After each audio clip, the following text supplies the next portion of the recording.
मैं गौरव हिंदुस्तानी आप सभी का स्वागत करता हूं साहित्य के इस अनोखे मंच पर जिसका नाम है स्वर्णिम साहित्य। साहित्य प्रेमियों का संसार। कहानियों की इस अनमोल श्रृंखला में आज लेकर आया हूं मुंशी प्रेमचंद की लिखी अनमोल कहानी कफन।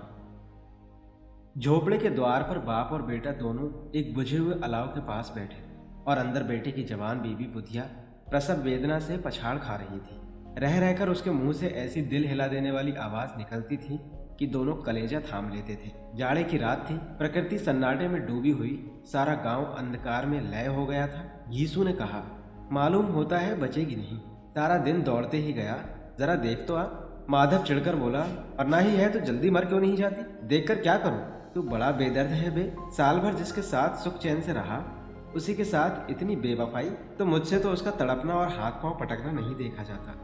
चमारों का कुनबा था और सारे गांव में बदनाम। घीसू एक दिन काम करता तो 3 दिन आराम करता। माधव इतना कामचोर था कि आधे घंटे काम करता तो घंटे भर चिलम पीता, इसीलिए उन्हें कहीं मजदूरी नहीं मिलती थी। घर में मुट्ठी भर अनाज भी मौजूद हो तो उनके लिए काम करने की कसम थी।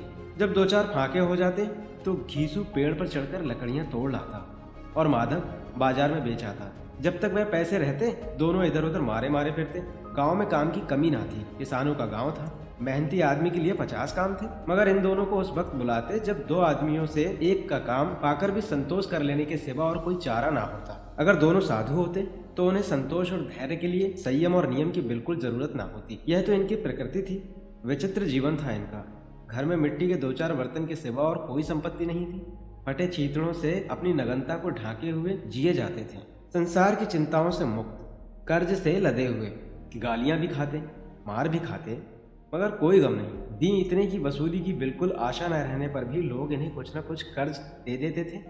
मटर आलू की फसल में दूसरों के खेतों से मटर या आलू उखाड़ लाते और भून भून कर खा लेते, या 10-5 ईखे उखाड़ लाते और रात को चूसते। घीसू ने इसी आकाश वृत्ति से 60 साल की उम्र काट दी और माधव भी सपूत बेटे की तरह बाप ही के पदों पर चल रहा था, बल्कि उसका नाम और भी उजागर कर रहा। इस वक्त भी दोनों अलाव के सामने बैठकर आलू भून रहे थे जो कि किसी खेत से खोद लाए थे। घीसू की स्त्री का तो बहुत दिन हुए देहांत हो गया था। माधव का ब्याह पिछले साल हुआ था।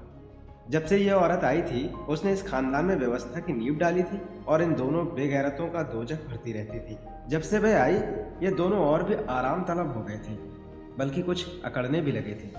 कोई कार्य करने को बुलाता तो निर्ब्याज भाव से दुगनी मजदूरी मांगते। वही औरत आज प्रसव वेदना से मर रही थी और ये दोनों शायद इसी इंतजार में थे कि वह मर जाए तो आराम से सोएं। ईसु ने आलू छीलते हुए कहा, जाकर देख तो क्या दशा है उसकी, उड़ैल का फिसाद होगा और क्या। यहाँ तो ओझा भी 1 रुपया मांगता है। माधव तो भय था कि वह कोठरी में गया तो घीसू आलू का एकमात्र बड़ा भाग साफ कर देगा। बोला, मुझे वहां जाते डर लगता है। डर किस बात का है, मैं तो यहाँ हूँ ही, तो तुम ही जाकर देखो ना। मेरी औरत जब मरी थी तो मैं 3 दिन तक उसके पास से हिला तक नहीं, और फिर मुझसे लजाएगा कि नहीं। जिसका कभी मुंह नहीं देखा आज उसका उधड़ा हुआ बदन देखूं, उसे तन की सुध भी तो ना होगी।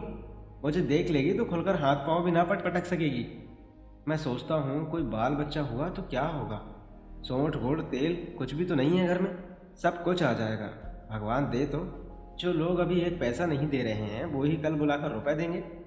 मेरे 9 लड़के हुए, घर में कभी कुछ न था, भगवान ने किसी न किसी तरह बेड़ा पार ही लगाया। जिस समाज में रात दिन मेहनत करने वालों की हालत उनकी हालात से कुछ अच्छी ना थी और किसानों के मुकाबले में वे लोग जो किसानों की दुर्बलताओं से लाभ उठाना जानते थे कहीं ज्यादा संपन्न थे, वहां इस तरह की मनोवृत्ति का पैदा हो जाना कोई अचरज की बात नहीं। हम तो कहेंगे घीसू किसानों से कहीं ज्यादा विचारवान था और किसानों के विचार शून्य समूह में शामिल होने के बदले बैठकबाजों की कुत्सित मंडली में जा मिलता। हाँ, उसमें यह शक्ति ना थी कि बैठकबाजों के नियम और नीति का पालन करता। इसीलिए जहां उसकी मंडली के लोग गांव के सरगना और मुखिया बने हुए थे उस पर सारा गांव उंगली उठाता था। फिर भी उसे यह तस्कीन तो थी कि अगर वह फटे हाल है तो उसे किसानों की इसी जी तोड़ मेहनत तो नहीं करनी होती और उसकी सरलता और निरीहता से दूसरे लोग बेजा फायदा तो नहीं उठाते। दोनों आलू निकाल निकाल कर जलते जलते खाने लगे। कल से कुछ नहीं खाया था, इतना सब्र ना था कि उन्हें ठंडा हो जाने दे। कई बार दोनों की जबान जल गई। छिल जाने पर आलू का बाहरी हिस्सा बहुत ज्यादा गर्म ना मालूम होता, लेकिन दोनों दांतों के तले पड़ते ही अंदर का हिस्सा जबान, हलक और तालू जला देता था। और इस अंगारे को मुंह में रखने से ज़्यादा खैरियत तो इसी में थी कि वो अंदर पहुंच जाए। वहां उसे ठंडा करने के लिए काफ़ी सामान था, इसलिए दोनों जल्द जल्द निकल जाते। हालांकि इस कोशिश में उन्हीं आंखों से आंसू निकल आते। घीसू को उस वक्त ठाकुर की बारात याद आई जिसमें 20 साल पहले वह गया था। उस दावत में उसे जो तृप्ति मिली थी वो उसके जीवन में एक याद रखने लायक बात थी और आज भी उसकी याद ताज़ा थी। बोला, वह भोज नहीं भूलता। उसे फिर उस तरह का खाना और भरपेट नहीं मिला। लड़की वालों ने सबको भरपेट पूड़ियाँ खिलाई थी, सबको, छोटे बड़े सबने पूड़ियाँ खाईं और असली घी की। चटनी, रायता, 3 तरह के सूखे साग, एक रसेदार तरकारी, दही, चटनी, मिठाई। अब क्या बताऊं कि उस भोग में क्या स्वाद मिला। कोई रोक टोक नहीं थी, जो जी चाहो मांगो, जितना चाहो खाओ। लोगों ने ऐसा खाया कि किसी से पानी ना पिया गया। मगर परोसने वाले हैं कि पत्तल में गरम गरम गोल गोल सुवासित कचौड़ियाँ डाल देते हैं। मन करते हैं कि नहीं चाहिए, पत्तल को हाथ से रोके हुए हैं, मगर वह हैं कि दिए जाते हैं। और जब सबने मुंह धो लिया तो पान इलायची भी मिली, मगर मुझे पान लेने की कहाँ सुध थी। खड़ा हुआ ना जाता था, झटपट अपने कंबल पर जाकर लेट गया। ऐसा दिल दरियाव था वह ठाकुर।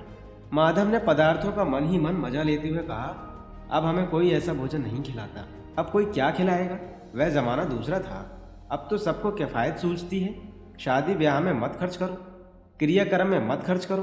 पूछो, गरीबों का माल बटोर बटोर कर कहाँ रखोगे? बटोरने में तो कमी नहीं है, हाँ खर्च में किफायती सूझती है। तुमने 21 पूड़ियाँ खाई होंगी, 20 से ज़्यादा खाई थी। मैं 50 खा जाता, 50 से कम मैंने भी ना खाई हो। अच्छा पट्टा था, तू तो मेरा आधा भी नहीं है। आलू खाकर दोनों ने पानी पिया और वहीं अलाव के सामने अपनी धोतियाँ ओढ़कर पाँव पेट पर डाले सो रहे, जैसे 2 बड़े बड़े अजगर गेदुलियाँ मारे पड़े हों और बुधिया अभी तक करा रही। सवेरे माधव ने कोठरी में जाकर देखा तो उसकी स्त्री ठंडी हो गई थी। उसके मुंह पर मक्खियां भिनक रही थीं, पथराई हुई आंखें ऊपर टंगी हुई थीं, सारी देह धूल से लथपथ हो रही थी। उसके पेट में बच्चा मर गया था। माधव भागा हुआ घीसू के पास आया, फिर दोनों जोर जोर से है करने और छाती पीटने लगे। पड़ोस वालों ने यह रोना धोना सुना तो दौड़े हुए आए और पुरानी मर्यादा के अनुसार इन अभागों को समझाने लगे, मगर ज्यादा रोने पीटने का अवसर ना था।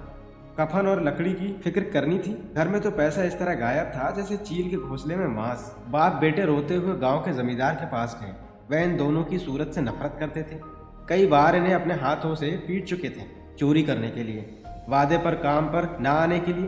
पूछा, क्या है बे घिसुआ, रोता क्यों है? अब तो तू कहीं दिखलाई भी नहीं देता, मालूम होता है इस गाँव में रहना नहीं चाहता। घीसू ने जमीन पर सिर रखकर आंखों से आंसू भरे हुए कहा, सरकार बड़ी विपत्ति में हूँ। माधव की घरवाली गुजर गई, रात भर तड़पती रही सरकार। हम दोनों उसके सराहने बैठे रहे, दवा दारू जो कुछ हो सका सब कुछ किया, पर वह हमें दगा दे गई। अब कोई एक रोटी देने वाला भी ना रहा मालिक, तबाह हो गए, घर उजाड़ गया। आपका गुलाम हूँ, अब आपकी सिवा कौन उसकी मिट्टी पार लगाएगा? हमारे हाथ में जो कुछ था वो सब तो दवा दारू में उठ गया। सरकार की दया होगी तो उसकी मिट्टी उठेगी, आपके सिवा किसके द्वार पर जाऊं? जमींदार साहब दयालु थे, मगर घीसू पर दया करना काले कंबल पर रंग चढ़ाना था। जी में तो आया, कह दे चल दूर हो यहाँ से, यो तो बुलाने से भी नहीं आता। आज जब गरज पड़ी तो आकर खुशामद कर रहा है, हरामखोर कहीं का बदमाश। लेकिन यह क्रोध या दंड का अवसर ना था। जी में कुड़ते हुए 2 रुपए निकाल कर फेंक दिए, मगर सांत्वना का एक शब्द भी मुंह से ना निकला। उसकी तरफ ताका तक नहीं, जैसे सिर के बोझ उतारा हो। जब जमींदार साहब ने 2 रुपए दे दिए तो गांव के बनिए महाजनों को इनकार का साहस कैसे होता? घीसू जमींदार का ढिंढोरा भी पीटना जानता था। किसी ने 2 आने दिए, किसी ने 4 आने। 1 घंटे में घीसू और माधव बाजार से कफन लाने चले। इधर लोग बांस वांस काटने लगे।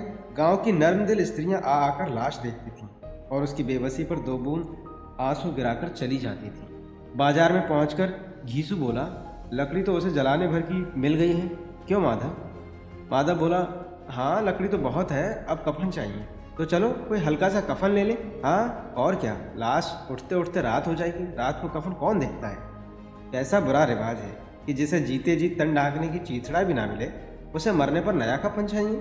कफन लाश के साथ जल ही तो जाता है, क्या रखा रहता है? यहीं 5 रुपए पहले मिलते तो कुछ दवा दारू कर लेते। दोनों एक दूसरे के मन की बात टाल रहे थे।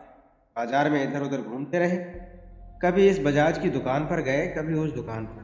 तरह तरह के कपड़े रेशमी और सूती देखे, मगर कुछ जचा नहीं। यहाँ तक कि शाम हो गई। तब दोनों न जाने किस दैवी प्रेरणा से एक मधुशाला के सामने जा पहुंचे और जैसे पूर्व निश्चित व्यवस्था से अंदर चले गए। वहां जरा देर तक दोनों असमंजस में खड़े रहे। फिर घीसू ने गड्डी के सामने जाकर कहा, साहू जी, एक बोतल हमें भी देना। उसके बाद कुछ चिखौना आया, तली हुई मछली आई और बरामदे में बैठकर शांतिपूर्वक पीने लगे। कई कुज्जियां ताबड़तोड़ पीने के बाद सुरूर में आ गए। घीसू बोला, कफन लगाने से क्या मिलता, आखिर जल ही तो जाता, कुछ बहू के साथ तो ना जाता। माधव आसमान की तरफ देखकर बोला, मानो देवताओं की अपनी निष्पापता का साक्षी बना रहे हों। दुनिया का दस्तूर है, नहीं लोग बामनों को हजारों रुपए क्यों दे देते हैं? कौन देखता है परलोक में मिलता है या नहीं? बड़े आदमियों के पास धन है, फूकें, हमारे पास फूकने को क्या है?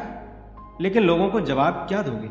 लोग पूछेंगे नहीं कफन कहाँ है? घीसू हंसा, अबे कह देंगे कि रुपए कमर से खिसक गए, बहुत ढूंढा मिले नहीं, लोगों को विश्वास नहीं आएगा, लेकिन फिर वही रुपए देंगे।